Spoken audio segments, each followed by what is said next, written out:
दिन आकाश दहक रहा था, ऐसा दहकना जिसे मानव आंखों ने पहले कभी नहीं देखा था। कबार नदी के किनारे एक अकेले व्यक्ति की आंखें उस अद्भुत नजारे को निहार रही थीं, जिसे वर्णन करना असंभव था। वह व्यक्ति था यहेजकेल, एक याजक का पुत्र, एक नबी जिसकी किस्मत में लिखा था कि वह परमेश्वर के सबसे रहस्यमय दर्शनों का साक्षी बनेगा। उसकी आवाज कांप रही थी, पर उसका विश्वास दृढ़ था। उसने अपनी आंखों से देखा था जो किसी और ने नहीं देखा था। क्या यह परमेश्वर का वाहन था? क्या यह कोई स्वर्गीय यात्री था, या फिर यह कुछ ऐसा था जिसका वर्णन मानव शब्दों में असंभव था? जब बाबुल के बंधन में यहूदी लोग निराशा के अंधकार में डूबे थे, तब ठीक उस समय स्वर्ग खुला और ऐसा दर्शन प्रकट हुआ जिसने मानवता के इतिहास को हमेशा के लिए बदल दिया। बाबुल का शहर अपने वैभव और शक्ति के चरम पर था। नबूकदनेस्सर के साम्राज्य की चमक दूर दूर तक फैली हुई थी। इसी शहर में एक विशाल नदी के किनारे एक बंदी अपने लोगों से दूर परदेश की धरती पर परमेश्वर का इंतजार कर रहा था। यहेजकेल एक नाम जो इब्रानी भाषा में परमेश्वर शक्ति देगा का अर्थ रखता है, अपने जीवन के 30वें वर्ष में था। याजक परिवार से आने के कारण उसका भविष्य यरूशलेम के महान मंदिर में सेवा करना था, लेकिन नियति ने उसके लिए कुछ और ही लिखा था। अब वह एक परदेशी की तरह बाबुल में रह रहा था, कबार नदी के किनारे बसे हुए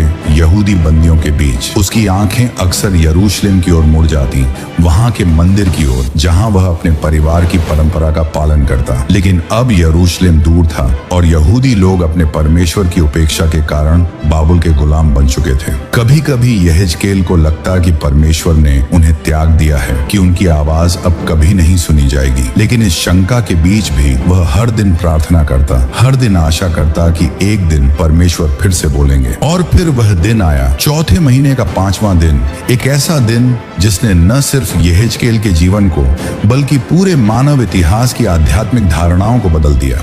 कबार नदी के किनारे बैठे यहेजकेल ने देखा कि उत्तर दिशा से एक विशाल बादल आ रहा है। कोई साधारण बादल नहीं, बल्कि एक ऐसा बादल जिसमें आग और बिजली समाई हुई थी। हवा तेज हो गई थी और आकाश एक अद्भुत चमक से भर गया था। यहेजकेल अपनी जगह पर स्तब्ध रह गया। उसकी आंखें उस अजीब नजारे को देखने से हट नहीं पा रही थी। बादल के भीतर कुछ ऐसा था जो चमकते हुए धातु की तरह दिख रहा था, जैसे आग के बीच से निकली हुई एक अनोखी चमक। जैसे जैसे बादल नजदीक आता गया, यहेजकेल ने अंदर से निकलते हुए 4 अजीब जीवों को देखा। ये कोई साधारण जीव नहीं थे, न ही किसी जानवर की तरह, न ही मनुष्य की तरह, बल्कि कुछ ऐसा जो दोनों का मिश्रण लगता था। हर जीव के 4 चेहरे थे। सामने मनुष्य का चेहरा, दाईं ओर सिंह का चेहरा, बाईं ओर बैल का चेहरा और पीछे उकाब ईगल का चेहरा।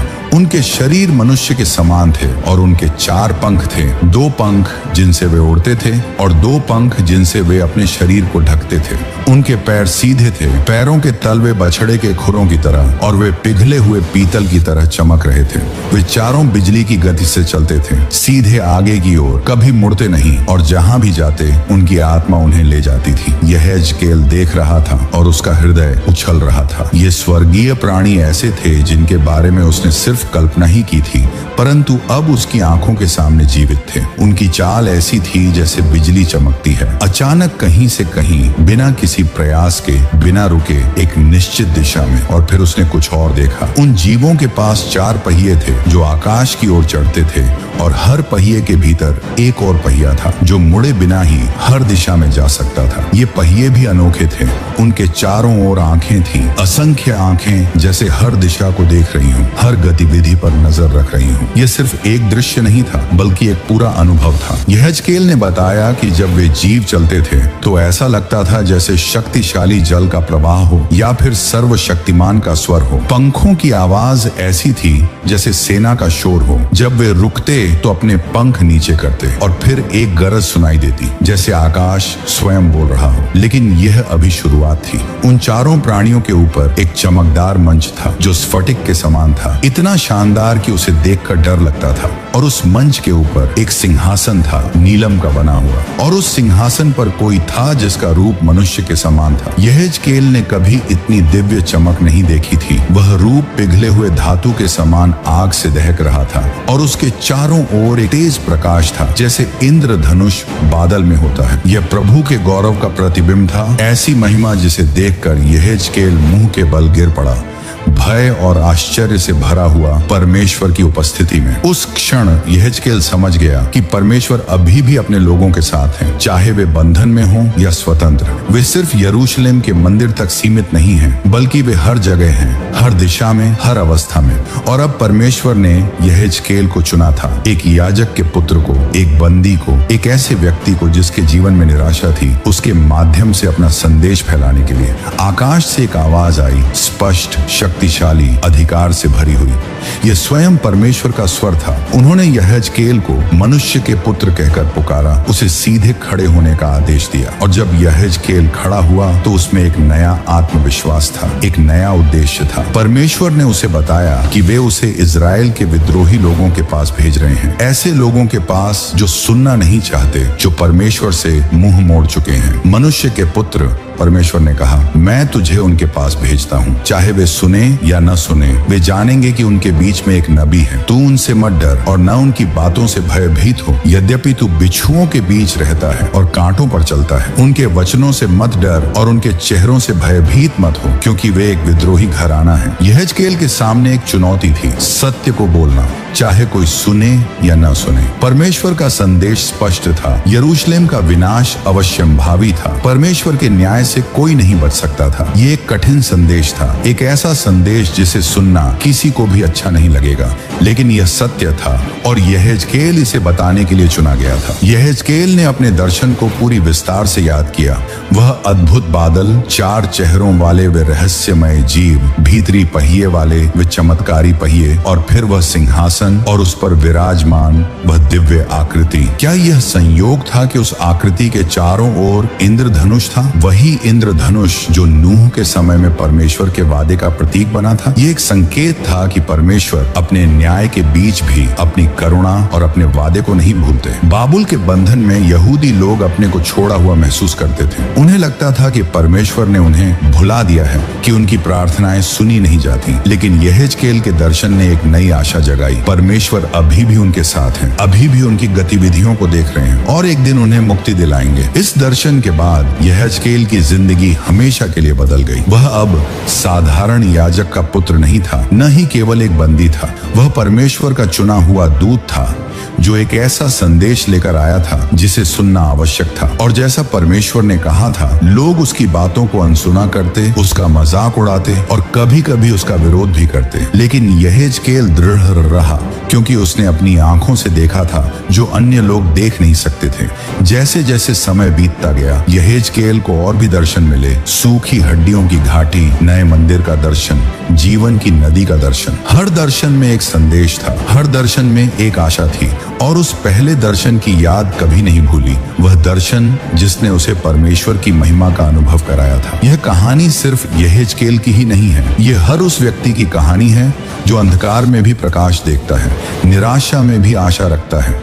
यहेजकेल के दर्शन में जो जीव थे उन्हें करूब कहा जाता है, स्वर्गीय जीव जो परमेश्वर के सिंहासन के पास रहते हैं।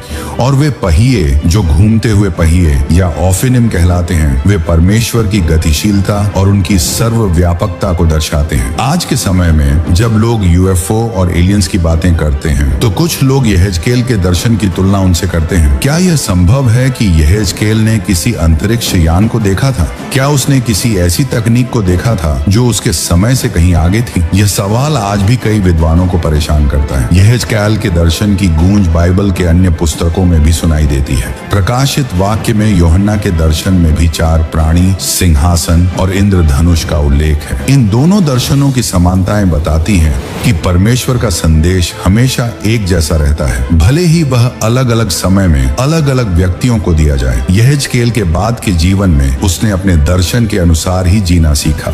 उसने अपने लोगों के बीच परमेश्वर का संदेश फैलाया, उन्हें चेतावनी दी और उन्हें आशा भी दी। वह एक पहरेदार बन गया, जैसा परमेश्वर ने उसे कहा था। एक ऐसा पहरेदार जो खतरे को पहले से ही देख लेता है और लोगों को सावधान कर देता है। उसकी भविष्यवाणियां सच साबित हुई। यरूशलेम का पतन हुआ, मंदिर नष्ट हो गया और यहूदी लोग और भी बड़ी संख्या में बाबुल ले जाए गए। लेकिन यहेजकेल ने निराशा के बीच भी आशा का संदेश दिया। उसने भविष्यवाणी की कि एक दिन परमेश्वर परमेश्वर अपने लोगों को फिर से इकट्ठा करेंगे, उन्हें उनकी भूमि में वापस लाएंगे और उनके साथ एक नया वाचा बांधेंगे। उसने एक नए मंदिर के दर्शन का वर्णन किया, एक ऐसा मंदिर जो पहले से भी महान होगा और जिसमें परमेश्वर की महिमा फिर से निवास करेगी। यहेजकेल का पहला दर्शन, वह रहस्यमय बादल, वे अद्भुत प्राणी, वे चक्र में चक्र पहिए और वह अवर्णनीय सिंहासन, ये सब एक बड़े चित्र का हिस्सा थे। ये दर्शन बताता था कि परमेश्वर की महिमा उनके मंदिर से निकलकर उनके लोगों के साथ बाबुल तक आ गई थी, लेकिन यह भी बताता था कि एक दिन वही महिमा फिर से यरूशलेम लौटेगी और परमेश्वर अपने लोगों के साथ फिर से रहेंगे। यहेजकेल ने अपने दर्शन की किताब में लिखा, यह प्रभु की महिमा की प्रतिमा जैसी थी। वह जानता था कि उसने जो देखा था वह स्वयं परमेश्वर नहीं था, बल्कि परमेश्वर की महिमा का एक प्रतिबिंब था। मानव आंखें सीधे परमेश्वर को नहीं देख सकती, लेकिन परमेश्वर अपनी महिमा को इस तरह से प्रकट करते हैं कि हम उसकी एक झलक पा सकें। आज भी जब हम ऊपर आकाश की ओर देखते हैं, जब हम रात के अंधेरे में तारों को देखते हैं या सुबह के धुंधलके में सूर्य के उदय को देखते हैं, तो हम परमेश्वर की महिमा की एक झलक पाते हैं।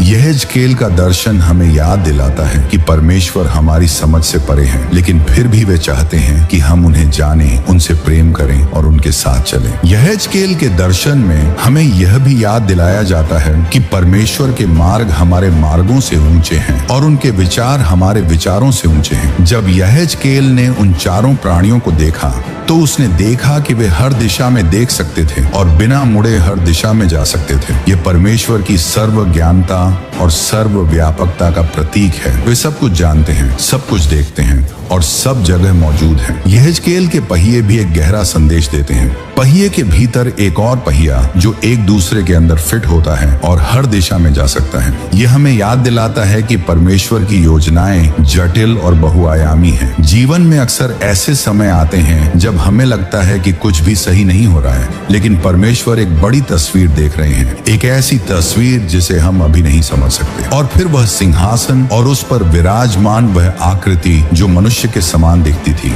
यह परमेश्वर का मानवीय रूप नहीं था, बल्कि परमेश्वर की महिमा का प्रतिबिंब था जो मानवीय रूप में दिखाया गया था। इससे हमें पता चलता है कि परमेश्वर अपनी सारी महानता के बावजूद हमसे जुड़ना चाहते हैं, हमसे बात करना चाहते हैं और हमें अपनी छवि में बनाया है। यहेजकेल का दर्शन आज भी उतना ही प्रासंगिक है जितना तब था। ये हमें याद दिलाता है कि जब हम अंधकार में होते हैं, जब हम खोए हुए महसूस करते हैं, तब भी परमेश्वर हमारे साथ होते हैं। उनकी आंखें हमें देख रही हैं, उनके पहिए हमारे मार्ग को दिशा दे रहे हैं और उनकी महिमा हमें घेरे हुए है। आज जब आधुनिक विज्ञान और तकनीक हमें चौंकाती है, जब हम अंतरिक्ष की खोज करते हैं और ब्रह्मांड के रहस्यों को समझने की कोशिश करते हैं, तब यहेजकेल का दर्शन हमें याद दिलाता है कि परमेश्वर की महिमा और रहस्य अभी भी हमारी समझ से परे हैं। हम जितना भी ज्ञान प्राप्त करें, जितनी भी तकनीकी प्रगति करें, परमेश्वर की महानता हमेशा हमसे आगे रहेगी और शायद यही इस दर्शन का सबसे बड़ा रहस्य है। ये हमें आश्चर्यचकित करता है, हमें सोचने पर मजबूर करता है और हमें याद दिलाता है कि इस विशाल ब्रह्मांड में हम अकेले नहीं हैं। एक ऐसा परमेश्वर है जो हमारे ऊपर नजर रखता है, हमारी देखभाल करता है और हमें अपनी महिमा की झलक दिखाता है। जैसे यहेजकेल ने अपने दर्शन के सामने घुटने टेक दिए थे, वैसे ही हम भी विनम्रता से स्वीकार करते हैं कि कुछ चीजें हमारी समझ से परे हैं और इसी स्वीकारोक्ति में हम परमेश्वर की महिमा और अद्भुतता का अनुभव करते हैं। हमारे सामने एक चुनौती है, यहेजकेल की तरह हिम्मत रखने की, परमेश्वर की आवाज सुनने की और उसका अनुसरण करने की, चाहे वह मार्ग कितना भी कठिन क्यों ना हो। आकाश खुल गया और मैंने परमेश्वर की दृष्टियां देखी। ये शब्द सिर्फ यहेजकेल के नहीं हैं, बल्कि हर उस व्यक्ति के हैं जो सत्य की खोज में है, जो परमेश्वर के रहस्यों को समझना चाहता है और जो अपने जीवन में एक बड़ा उद्देश्य देखता है। यहेजकेल की कहानी हमें यह याद दिलाती है कि हम सभी के जीवन में एक उद्देश्य है, एक महत्वपूर्ण भूमिका है। चाहे हम किसी भी परिस्थिति में हों, परमेश्वर हमारे माध्यम से कार्य कर सकते हैं और हमें अपनी महिमा की झलक दिखा सकते हैं। जैसे यहेजकेल ने अपने समय के लोगों के लिए एक आवाज बना, वैसे ही हम भी अपने समय में अपने स्थान पर एक आवाज बन सकते हैं। आज जब हम अपने जीवन की चुनौतियों का सामना करते हैं, जब हम अपने रास्ते ढूंढने की कोशिश करते हैं, तब यहेजकेल का दर्शन हमें याद दिलाता है कि हम अकेले नहीं हैं। हमारे साथ एक ऐसा परमेश्वर है जिसकी महिमा स्वर्ग और पृथ्वी से भी बड़ी है। लेकिन जो फिर भी हमारे हृदय में निवास करना चाहता है, हम भी अपनी आंखें ऊपर उठाएं, आकाश की ओर देखें और परमेश्वर की महिमा की झलक पाएं। वही महिमा